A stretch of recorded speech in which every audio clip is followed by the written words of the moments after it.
Meiltä löytyy kohtaamistilaa, mutta myös tilaa työlle.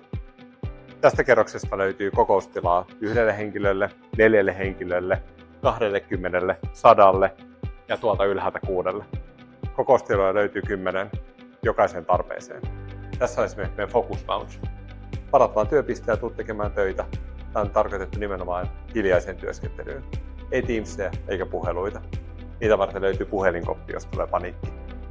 Kun tiimi ei pysty olemaan omassa toimistossaan, niin täältä alhaalta löytyy esimerkiksi tällaisia podeja. Tässä meillä on tämmöinen, mikä toimii 4 henkilölle tai jopa 5 henkilölle. Tämmöinen Octacelliin. Nämä kuuluu kaikki meidän toimistosopimuksiin. Eli varaa vaan tilan, hyppää käyttämään sitä ja pitää huippupalaverin. Aloittaa tilan taas tyhjänä seuraavalle ja työpäivä on onnistunut.